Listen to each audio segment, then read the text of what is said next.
Papa, maman, on va découvrir la même chose de partout à travers le monde. Vous êtes bel et bien sur le canal Congo TV, votre chaîne YouTube. Votre frère, votre fils, votre papa, votre tonton, votre grand frère, petit frère, comme vous voulez. Julien tout est là. Moi, ambiance, il y a centenaire, et toujours on a un numéro ou tout simplement parce que toujours qu'il y a beaucoup de durée, bien sûr, année, il y a centenaire, il y a ministère, il y a Papa Simon Kumambo, vous voyez que l'église kimbangiste comme Baïm Donyoso va célébrer qui, d'une manière en tout cas particulière, centenaire de l'église kimbangiste, et par exemple, Bélé. Ça, autour, il y a centenaire, mais petit capé, n'a pas ça encouragement, le pas, il y a RDC, en tout cas, en route pour la qualification de la Coupe du Monde Qatar 2022, en tout cas, depuis 74, je pense que RDC a la Coupe du Monde, si j'ai pas envie de voir, en tout cas, vous tenez à regarder, Tilelo, en tout cas, la Congolais va espérer toujours que la fête mondiale, est-ce que ce sera l'occasion, la Congolais va se retrouver encore une fois dans la Coupe du Monde. On va voir, mais en tout cas, tous les Congolais croisent les doigts pour que se retrouver dans la Coupe du Monde à travers Léopard. Après Mobutu, permettant que RDC qui est dans la Coupe du Monde, et puis c'est loin, l'équipe est là l'été. L'équipe est là l'été. Le Loyo, l'équipe est comme Ebélé. Par contre, si vous souhaitez, comme les Congolais, tout le monde est dans la Coupe du Monde, on va éviter. Mais en tout cas, tout comme les années à centenaire, ça sera quand même une bonne chose là, qui m'a rendu pour la réunion sur l'Africain tout. Et ils ont mais le plus important, pour la plus sur la Congolais, ils ont souhaité de mettre la Coupe du Monde, donc tous les barrages contre pays autoroute à donc c'est une très très bonne chose. Mais on peut la vous avez pas au CP en tout cas. RDC ils ont qualifié la Coupe du Monde. Ah, et mon combattant des combattants, vous voyez ici qui mettent dans la photo, le bar qui met dans la photo, je pense que la fierté en Boka. Donc, plus mieux surtout dans le bokeh, tous allons tous soutenir le bar pour que tous allons qualifier la Coupe du Monde. Mais dans le pays à Bakondi, oui, c'est vraiment que c'est un côté sérieux parce que les sports, c'est moi sérieux. C'est un penza, côté moi en coquille, côté athlète, joueur en condition. Oui, c'est bien. Il y a une infrastructure pour qu'on a dans la pour encadrer jeunesse. Et pour la Mongo, il y a un bilot pour qui dit ça, délinquance, criminalité, pour les jeunes, c'est vraiment la casse. Et je crois que la censée, d'abord que l'infrastructure est totalement étalée pour étaler le domaine sportif. Voilà, vous pouvez encourager. En tout cas, par rapport à l'émission de tout ça, là, tout ça reconnaissant. Tout ça contre la combattante, tout ça sur la Congolais, mais tout ça contre la manière dont nous sommes. Pour ça, j'espère que le gouvernement va comprendre que de part et d'autre, c'est un imposant que ça m'a rendu. Merci d'avoir comprendre. Bon, si moi, c'est une très très bonne chose. Tu respecteras le Kimba, on est au Bécaï, pour les équipements. Car ceux qui lignent n'a pas de tout ça, ceux qui tombent dans l'œuvre, on a les tombés dans mon. Donc voilà pourquoi une grande émission sera organisée sur les réseaux sociaux qui va publier dans le mois de décembre, mais également sur d'autres chaînes TNT qui va la diffuser. On va revenir sur les centenaires. Il n'y a pas seulement on a Pessimilonion sur l'occasion. Quelque chose église pour nous samedi. Parce que vous avez on dit maman on n'a pas si on va masala. On a témoignage mon numéro à Mchawate Kazana. Tindela ma voice où ils allaient vous répondre dans la quatrième émission et au besoin ma photo sur une liée pour que tu lié son maillot na image maillot. Donc ça sera une très très bonne chose. Tout dans le témoignage na bino, par conseil na bino, message nous allons envoyer ça par rapport et à ministère de pas si peu importe les gens mais au moins quand tu te retrouves en tout cas dans le pas si ça sera une très bonne chose. Oui, et puis c'est le message le témoignage sur Oyo pour ça un mot pour la œuvre pas seulement le numéro WhatsApp est là, vous nous envoyez seulement l'audio, la photo, comme vous voulez, ou la vidéo, pas de problème, on a la émission aujourd'hui pour préparer. En tout cas, toujours aujourd'hui, Papa Omer Maba, Nayambai pendant l'émission, avant chercheur, à Megato, pour ça la maman Makamboua, moi et au Kundu la paix, moi je vais à Makamboua et mon mamie, surtout dans le papa Simon Kimba, pour que je sois encore mère Yaka, bon, ne peux plus si ma caméra pas fonctionne, aller comme ça, le moment on a dû se voir là, très bien. Bon, papa, mère, papa. Bon, papa journaliste. Et c'est le moment où depuis, on est dans le canal Congo, je vais là, bonne santé. Oui, santé ça qui toko, n'angobi à papa Simon qui m'entend. Parce que c'était une émission d'intervention la dernière fois. Et je crois que j'ai l'occasion à vous le mais l'autre, il y a quelques minutes seulement. Donc, dire oui, cette émission, Moula 2021, Église qui Banguste,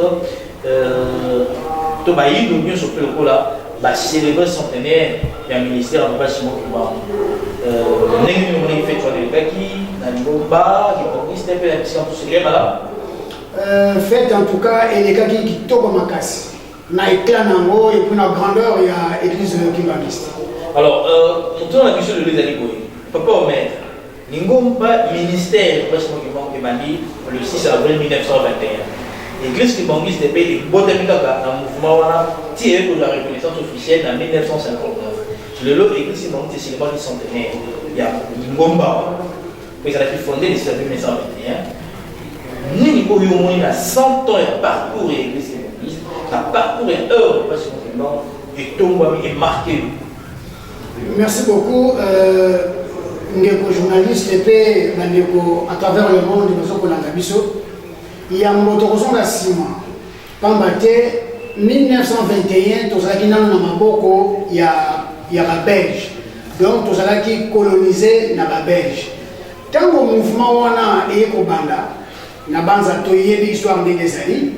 Papa Simon Kimba wakangami Belge batunaki mutuna po bango bamonaki mu simple mutu pamba mais a lancé eloko oyo ekosenga mbongo kwete atonga lingomba nde batunaki mutuna mais yo olingi kosala lingomba kasi mbongo ozana ngote ozali simple ouvrier sikoyo mbongo kozula wapi réponse apesaki bango nde ezali matière à réflexion puisque après cette réponse de Kitoko, il dit oui, il y a solo, mbongo ezalité, kasi nazana batu nangai, batu ne mbongo nangai.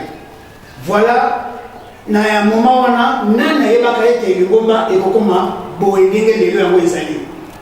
Et tant papa Simon Kimba kangami akei na likolo, na Lubumbashi précisément, mingi bayebaki ate en tout cas mouvement oyo esili. Wana mayele ya batu, nzoka nizaki mayele ya Nzambete. En 1959, le papa Diangenda, Kuntima Joseph, a eu charge de Lingomba. Tala Lingomba ndenge a tomba yango, mingi salema ya minene.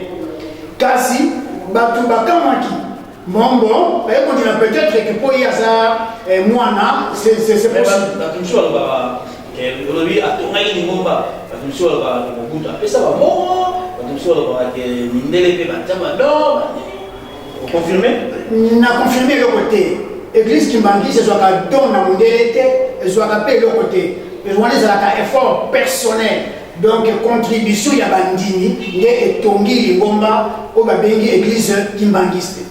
Église Sale, comme il s'ala, au Yoyamine. Église Tongi, l'université, l'école, l'hôpital, les alliés, partout.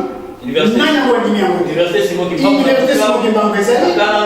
Oui, et ça partout. Angola même. Tala ampleur, aux Alaki, Namaboko, il y a Papa Diangina. Atamoi, Namikiri Nyonsoyo, Nabatu. Vous vous rendez compte, Papa Diangina, qui a poto, Nabatu, na délégation, il y a Bakemele Kassi. Parce qu'on a ma côté sur une simple liste à Pam. Baniata, ma poto. Et les lots, tant qu'il y a accueilli, le papa de Alumana, Kiangani, Salomon, deuxième fils de papa Simon Kimba, va comprendre encore que non, ni Kambote, ou Azakamoine. Mais nous avons gagné le personnage qui est papa d'Angé dans le baguette, tant que Tata Koya, Nkamba, Eko Zalana, n'a reporté. Nettoyer comment la réalité n'a pas arrivé. Na trône, il y a papa Simon qui manque un gagne. Mais on va s'animer au moment parce qu'il y a un fouille à paix. il y a beaucoup de papa Simon qui vont dire Nathan, papa qui vient misali sema qui mais rappeler pe que Nathan papa de Lungana hier nous c'est qui misali un kendolo ouais ko c'est pe misali aka exactement mo bakimangisi bayemi peut-être bano kimangisi ba comprendre na moté cité au babengi nkendolo na kati ya nkamba wana ezali œuvre personnelle ya papa Dialungana Kiangani et moi ko ya banda ko le président là exactement ça va Joseph Kabila Joseph Kabila lalaki nde na bandako wana babengi nkendolo ti lelo bandako wana ezali et na période ntango ya tiki biso papa Simon Kimbangu Kiangani bandeko na ngai boso kolanda biso papa Simon Kimbangu Kiangani lelo akokisi 20 ans depuis azwi règne ya église kimbangiste oyo esalemi na kati na lingomba nayebi te soki tokoka kotanga yango nkamba oyo akendaka nkamba na kala ntango ya papa Dialungana bandeko yazo nkamba wana te lelo oyo na nkamba ezalaka te tozotambola ozwi minda oyo ya kala bazotya pétrole ozotambola nango okorepase ndenge nini okomona courant wapi lelo boye nkamba ekomi ville ofungoli robine mai ebimi mwinde ezokopela 24 heures sur 24 na kati ya nkamba incroyable mais vrai et plus grave encore musée oyo etongami ndako ya 5 niveaux eza na ascenseur na kati est-ce que besoin journaliste ozomona ngo normal na kati ya zamba ndako ya ascenseur okota ofina bouton qui pouvait croire baoyo bakena nkamba kala bakokamwa nkamba transformation chaque jour donc na centenaire na 100 ans ya église kimbangiste yo bénissé de na misala oui que misala ne ezalaki etongo makasi eza palpable à l'œil nu po mutu mwindu to mutu kaka en général alingaka mona santo to mabuka mona boka kukila oyo eloko oyo ezomona na miso yango tozoprésente donc soki nazo comprendre bien parce que faut résumer donc ndenge misala esalemi mingolo baéglise kimbangiste epesi leçon ya gestion ya sacrifice personnel donc biso mpe lelo bato bayindo na baeffort na biso tokoki kose développer ndenge bakimbangiste bata kodévelopper lingomba exactement monsieur le journaliste nazo confirme yango soki ezalaki occasion bandeko na biso bolanda maloba ya bapoliticien nga na kosite moko lelo monsieur Olenga Nkoy akendaki na nkamba mais discours Olenga Nkoy apesaki na nkamba alors basi nini rappelé biso yango mais monsieur Olenga Nkoy alobaki clair et d'abord akoyaki koloba na français abi non aofaloba na monoko ya mboka alobaki nini alobi soki ezalaki kaka ngai de l'église kimbangiste faut comme église d'État parce que epesi leçon na RDC Mobimba du point de vue organisation, du point de vue gestion et du point de vue développement mutu mwindu emindele nyonso bakendaka na nkamba bakamwaka ville ya boye ezotongola na kati ya zamba qui pouvait croire mutu te nyonso oyo na maboko ya papa Simon Kimbangu Kiangani. Très bien. Voilà donc papa, maman, bandeko, me diga que tu moi parce que je l'ai dit tantôt qu'on va organiser une grande émission. On a aussi un nouveau soutenir sur le toucher. En tout cas, nous voulons vraiment une émission de la diffuser, même dans la chaîne partenaire, la TNT, la YouTube. Ça sera une grande émission avec un témoignage. Je rappelle que vous avez même qui ou pas, sur vous un message par rapport au ministère de la Pêche.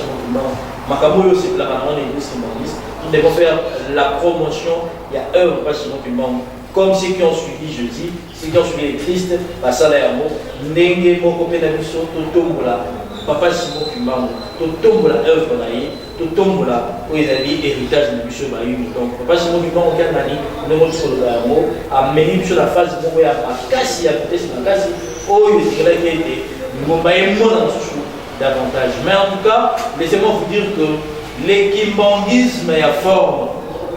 Après centenaire, on va disparaître. L'équimbanguisme est à fond. On va créer davantage. L'équimbanguisme est à fond. Ils ont aussi un banda la carte na biso, na âme na biso, na esprit na biso, né répété banda. Ça dit tous à la carte l'équimbanguisme, il y a des bandes tout on a dit l'équimbanguisme est à forme. L'équimbanguisme est à forme. Parce que tu pour la vert blanc alors que nous t'aidons de toi aux équimongistes. Voilà pourquoi dans cette émission nous allons aborder beaucoup de choses. De là nous t'aidons facile pour lesquels on a TV, pour lesquels mais ça ne suffit pas. En toi, est-ce qu'il y a le fondamental du kimbangiste pour développer un mot? Je ne serai pas le seul. Ma fille a voulu contribuer, papa, mère, en tout cas, l'émission, on a vu le cause à la part de nous, mais en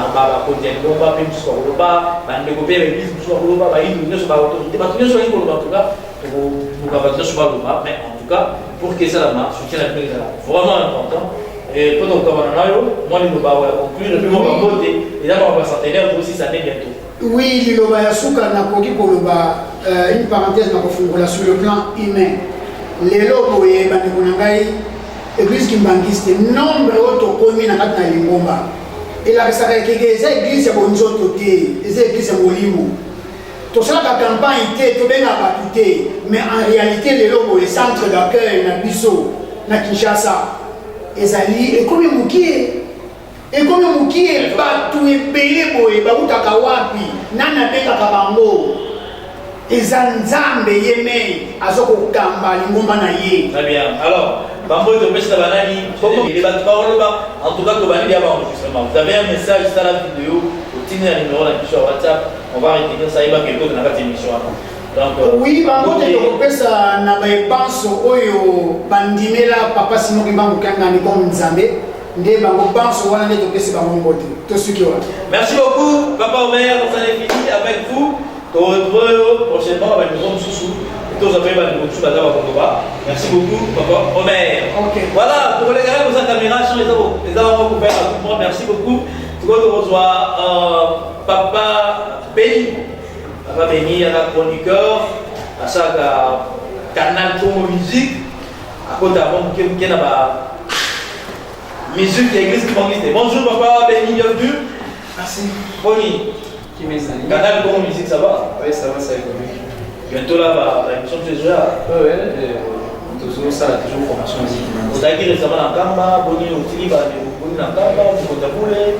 Oui, Kamba en tout cas, on est allé bien, on a allé bien. Dans la main, on a eu ce qu'on a eu, tout on fait passer pour nous fonctionner toujours en salle pour ça la promotion. Il y a le monde pas. Alors, YouTube, tout le monde par rapport à la musique, donc vous êtes chroniqueur, au ça avec la musique, et c'est une chose centenaire, nous célébrons centenaire. Quand nous sommes dans la musique, on a quasi évolution de la musique. Est-ce que la musique est un matin, la chorale, la groupe musical, la société, la philharmonie? Est-ce que ça va? Merci Papa Junior, en tout cas une très belle question. Question posée, on a s'appelle ma casquette, on s'appelle Amsal Salaka. Merci. Merci. En tout cas, 100 ans après, l'église Kimbangiste a toujours un résultat positif. Parce que, au moins, évolution comme on compte dans la communion. Musique Kimbangiste n'a pas des musiques où il y a un nyong. Mais le comité église Kimbangiste, même non Kimbangiste, comme on veut comme on. Musique Kimbangiste, même dans le stade. Nous sommes sur le téléphone, nous sommes sur le tozali kozenga yo kolo yesu bala bato kwa hizo muziki kimangiste tina bandeko yesu akumba kwa moto to benga bawewa o sentir o matina moto boye tinde mo kimangiste to nyeso to kimangiste nza kimangiste donc résultat za puis une mutusu na bakolation oyo bango bango alors nginaye voilà alors donc ça dit que côté musical vous me dites que l'évolution c'est quoi mais juste la disque d'or, est-ce que c'est la disque d'or? Vraiment, et le lobby, Papa Junior, ils sont très important, il faut tout retenir et en mot. Au Moni, Papa Béni, Landa, ils ont été qu'on a buzz pour tout ça, la émission musicale qui m'a dit. Tout ça, on a souci, il y a une bombe à l'émission. Non, un seul exemple encore, Papa Junior. Tous on va découvrir ça la musique libanda. Entre d'autant va promoter mais ma musique, les musiciens ont bien la musicien au Kili. Bien quelque chose dans le Kili, mais tout bien là-bas, la musique profane voilà.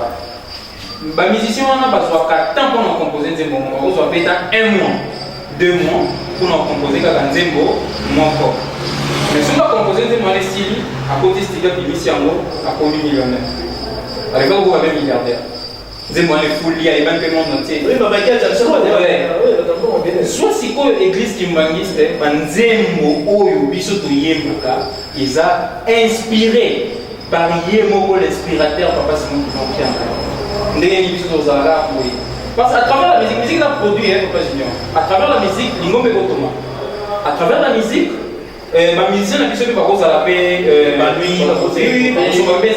oui, parce que biso batanga na baina wana qui classe na musique, c'est ça. Mais là que ça on a kati ya.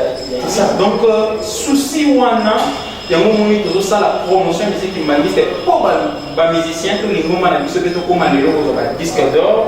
Musique na biso pe bakoma ko alinya ko leka pe na ba plateforme musique disque d'or et ça a essayé dans l'organisation parce que la musique on est là pour non bien sûr oui quoi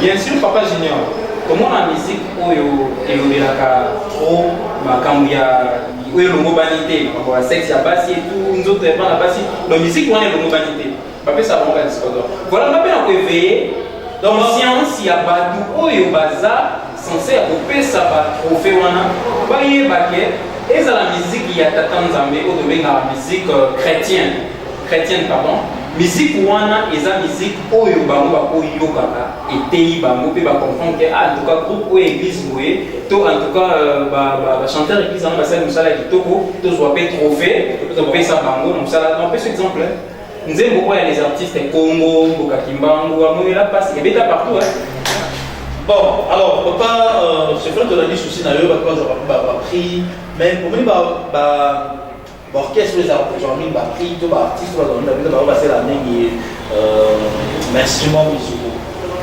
Alors je pense que là c'est pas final orchestre philharmonique les autres c'est bon fallait pourquoi les autres qu'est-ce qui ne marche pas hein? Bon voilà l'aspect évangélique l'aspect tout ça musique qui met dans ma langue mais pour l'orchestre bima ça à concert les émotionnels c'est mauvais ou c'est comme si c'est quoi ça vraiment papa Junior et loko na question toni et c'est un peu de travail donc wana toko côté la pe bande on a biso basala musique te mais to senga bango ba continuer le travail parce que ba to ba benga bino ba manifestation nene il faut pas mon appel travail na bino ba la convaincre par rapport à ça ou bino bozo ça donc ceux qui va bien ça bango te bango ba ibana botala non ba bien ça bango ba bien ça bango na ambassade oui je sais ba bien ça à un moment donné donc il y a du polo ba bien les alliés na Covid peut-être pendant la corona la distanciation mais bah moi parce que après 100 ans bah là obligé va multiplier mes efforts bah les avec bien sûr il faut pas multiplier mes efforts parce que to zalaki na manzamu to dit que l'orchestre symphonique azo ko se préparer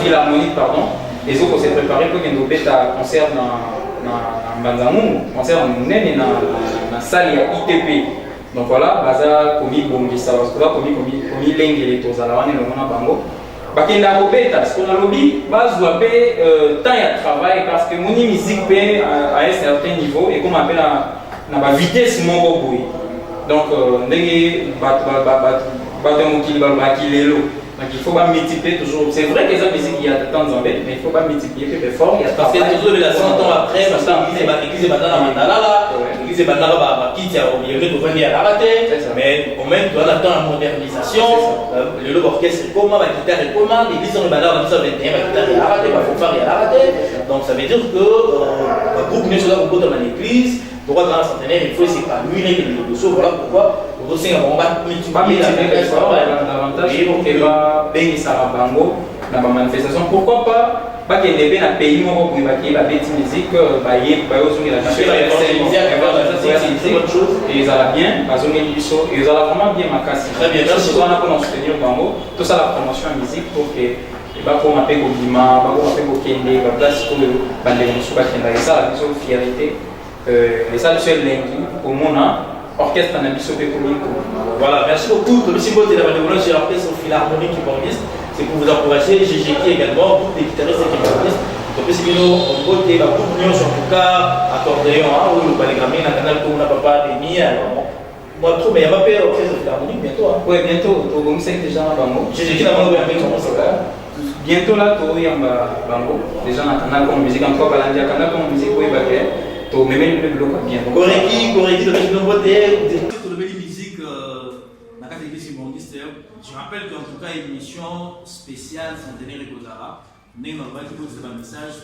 Oui, c'est tout ce que vous avez à nous donner et pour que, ensemble, tout ça, la grande émission, un message, tout, pour vous envoyer cette émission, vous savez, il y a une vidéo, une émission dans WhatsApp, si vous avez l'audio, la photo, cette émission, et permet tout monter, moi, petit peu qui montre ça par rapport à ça. Maman, vous allez avoir maman est fatiguée, elle est musicienne, avec ta fanfare, maman planté pour vous en beauté, Beauté, papa, junior. Il a fait la centenaire, toujours continuer à année merci que toi l'année centenaire, toujours qui nous clôture l'amour, fait la centenaire les gars bien. Les gars bien, il a envoyé mon esca pour ma classe. Bêta il fait fanfare. Ma bêta qui. Bêta l'instrument. Ma bêta trompette. Bêta trompette. Ok. Est-ce que vous avez un musicien? Est-ce que vous voyez pas payer sur le instrument? Vous voyez pas payer? Oui, vous voyez pas. La note n'a dit, non, vous voyez pas la musique vocale, puis la haine, vous voyez pas bien. Bon, bah, nous voilà dans le Congo. Tout le monde a vu la fanfare, vous bêta. Toujours rappelé au voile.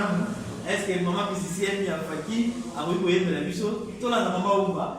Ah, c'est la chose à taper. Ok, merci, papa, ne voyez pas. Il m'a dit que vous Ça va, ne voyez pas, dit que vous pouvez se baisser un peu dans le live. Les gens vont appeler en haut, tout ça, il a sorti officiel la musique, la fanfare, la biso, la Fakimère. On a mis la musique, il faut que papa. Oui, pas quand c'est bon. Si les autres vont dire que ça n'a c'est bon, c'est le thème en aïe.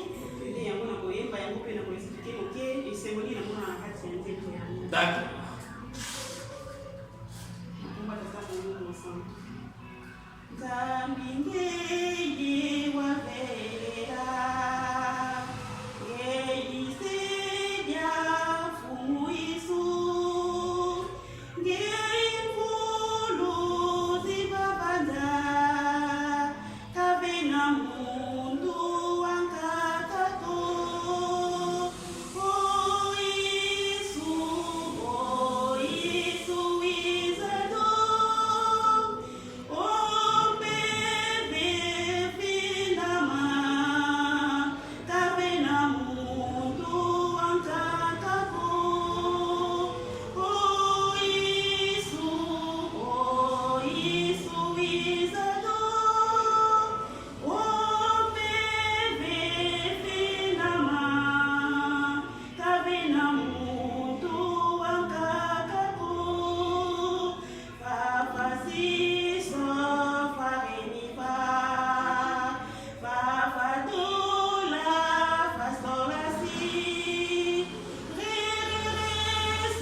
Merci beaucoup. Maman, planté vous bien. En dehors, il y a un instrument, oui, mais bien, la fatigue. Oui, on a bien. Nanzimbo wana soki naimba ngo parce que nasepela makasi et surtout na point au balobi o yisu izado o bebe finama kavenga muntu wankatako donc ezali ke donc toza na nzambe mosusu te kati na biso na mokili mobimba mpe kati na biso batimba miste de ye wana kaka bebe finama kavenga muntu wankatako donc bebe yaka eza na muntu mosusu te oyo azali likolo ya ye moko esta. Donc, merci beaucoup. L'équipe Bongis est en forme. Après 100 ans, attention, sur l'équipe Bongis est en forme. Aucune disparition. Il faut être l'équipe Bongis est en forme. Donc, la 4 c'est l'équipe Bongis, et wana bato baza connecté à molimo ya tata Kimbangu nde bamona ba matangomba bamona ba kopanda sango. On va tout décortiquer en tout cas na émission spéciale. Maman Blandi Bumba, banani le pesi mbote, watu wazuri bako kolanda. Na pesi mbote, tout d'abord à mon papa journaliste junior Ebe na ba ndeko na nga mosusu Beni, Gracia, Claudie. Claudie. Ouais. Bango nyonso pe napesi susu mbote na papa na nga Clément Katumba. Oui. Napesi mbote na molongani mama Gineste. Pe napesi mbote na Yaya Damour, mama Bijou Munzemba. Et qui azali Yaya moko la tête bien faite. Ok. Nde napesi mbote na ba mbambisi nyonso. Merci beaucoup, Papa Globby, Diakese, Torom Nasuka. Merci d'avoir été sur la débiso. Moyen la venue à vous détendre et en voilà. Vous avez belé pour la débiso. Boutique la biso, ma vidéo, ma message, ma numéro WhatsApp. Ma biso, te PCB Noana pour que tu es en tout cas pour travailler avec nos émissions. Ensemble sur les centenaires, il y a Mystère, il y a Papa Simon qui va également Ministère, il y a des œuvres. Qui bombiste aux femmes de la radio, Oza Moutenuma Moussoumo Limelaka, Michel Papa Simon Dumont. C'est l'occasion pour qu'ensemble, tout Panta Samoa, Papa Simon Dumont, c'est la promotion.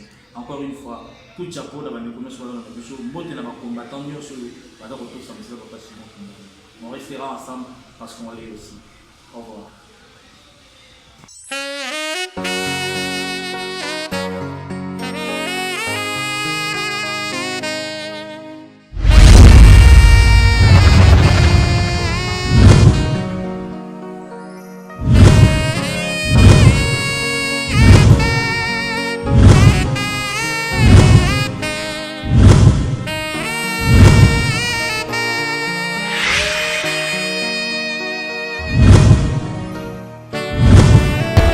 Ghana, Congo, Africa is good.